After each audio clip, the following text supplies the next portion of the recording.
వి gold trusted gold buyers తాకట్టులో ఉన్న బంగారాన్ని విడిపించి ఈ రోజు ఉన్న మార్కెట్ ధరకే కొనబడును. మరిన్ని వివరాలకు సంప్రదించండి 77107720.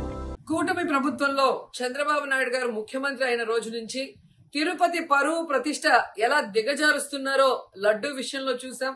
మొన్న మనుషులు చనిపోయిన విషయం మనం చూసాం. ఈ రోజు డిప్యూటీ మేయర్ ఎన్నికల్లో ఏ విధంగా మేయర్ మీద గాని అలాగే వచ్చిన కార్పొరేటర్ల మీద అలాగే దళిత ఎంపీ మీద దాడులు చేయడం మనం కళ్ళారా చూస్తున్నాం. ఒకవైపు వైఎస్ఆర్సీపీ నాయకులు మాకు అవసరం లేదంటూనే చంద్రబాబు నాయుడు లోకేష్, మరోవైపు తమ నాయకులతో ఏ విధంగా కార్పొరేట్ల మీద బస్సు మీద అలాగే మేయర్ మీద ఎంపీ గారి మీద దాడి చేశారు, రాళ్లతో కొట్టారు, బూతులు తిట్టారు, కొంతమందిని కిడ్నాప్ చేసి తీసుకెళ్లటం మనం కళ్ళారా చూస్తున్నాం. ఇవన్నీ కూడా పోలీసులు చూస్తుండగానే వాళ్ళ ప్రేక్షక పాత్ర వహించినప్పుడే జరగటం అనేది ఈ రాష్ట్రంలో లా అండ్ ఆర్డర్ ఎంత ఘోరంగా ఫెయిల్యూర్ అయిందో మనకు అర్థమవుతుంది. అండ్ పవన్ కళ్యాణ్ గారు మీ ఎమ్మెల్యే, జనసేన ఎమ్మెల్యే తిరుపతిలో ఎంత దిగజారిపోయి ఈ రోజు కార్పొరేటర్ని కిడ్నాప్ చేస్తున్నారో ఒకసారి గమనించండి. నిజంగా మీరు చెప్పుకున్నట్టు చంద్రబాబు నాయుడు, లోకేష్, పవన్ కళ్యాణ్ మాకు 93% సీట్స్ వచ్చినాయి మొన్న ఎమ్మెల్యే ఎంపీ ఎలక్షన్ లో అన్నారు. మీది ఈవీఎం గెలుపు అని అందరూ కూడా అనుకున్నారు. అదే నిజం అనేది ఇక్కడ మళ్ళీ ప్రూవ్ అయింది. ఎందుకంటే నిజంగా ప్రజల ఓట్లతో మీరు 93% సీట్లు సంపాదించుంటే ఈ రోజు ఒక డిప్యూటీ మేయర్ పోస్ట్ కి ఇంత రాద్ధాంతం చేసి ఈ విధంగా రౌడీజం, గుండాయిజం చేసి కిడ్నాప్ చేయాల్సిన అవసరం ఉందా అని నేను అడుగుతున్నా.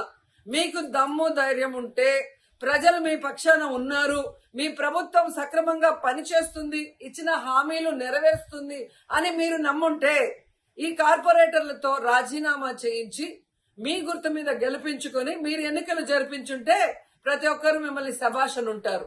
కానీ ఇక్కడ జరిగే ఒక డిప్యూటీ మేయర్ ఎన్నికలకే ఈ విధంగా ఒక మహిళని చూడకుండా మేయర్ ని ఏ విధంగా హ్యూమిలేట్ చేస్తున్నారు, ఆమె మీద దాడి చేస్తున్నారు, అలాగే ఒక దళిత ఎంపీ గురుమూర్తి గారి మీద ఎలా బూతులతో తిట్టి దాడి చేస్తున్నారో టీవీలో అందరూ గమనిస్తున్నారు. సో మీరు ఫెయిల్యూర్ అయ్యారు. ఈ 7 నెలల కాలంలో ప్రజలు మిమ్మల్ని అసహించుకుంటున్నారన్న విషయం తెలిసి ఇలా దిగజారుడు రాజకీయాలు, రౌడీ రాజకీయాలు చేయాలనుకోవటం నిజం కాదా నేను అడుగుతున్నా. ఒకవైపు ఎలక్షన్ కమిషన్ మేము రిక్వెస్ట్ చేస్తున్నాం, ఇలాంటి కూటమి ప్రభుత్వం చేసే ఈ దారుణాలకి ఫుల్ స్టాప్ పెట్టండి. ఎవరైతే ఈ రోజు దాడి చేశారు, బూతులు తిట్టారు, కిడ్నాప్ చేశారో ఆ తెలుగుదేశం, జనసేన నాయకులందరూ కూడా టీవీల్లో కనిపిస్తున్నారు. వాళ్ళందరినీ కూడా అరెస్ట్ చేసి వాళ్ళకి పనిష్మెంట్ ఇవ్వాలి. అలాగే ఎన్నికలు, డిప్యూటీ మేయర్ ఎన్నికల్ని ప్రజాస్వామ్యబద్ధంగా నిర్వహించాలని ఈసీని డిమాండ్ చేస్తున్నాం. అలాగే చంద్రబాబు నాయుడు, లోకేష్, పవన్ కళ్యాణ్ కి తెలియజేసుకుంటున్నాం, మీకు ప్రజల పక్షాన నిలబడి ప్రజలకి మంచి చేశాము అన్న నమ్మకం ఉంటే మీకోసం ఎవరైనా వస్తే వాళ్ళతో రాజీనామా చేయించి మీ పార్టీ గుర్తు మీద మీరు ఎన్నికలకి వెళ్ళండి.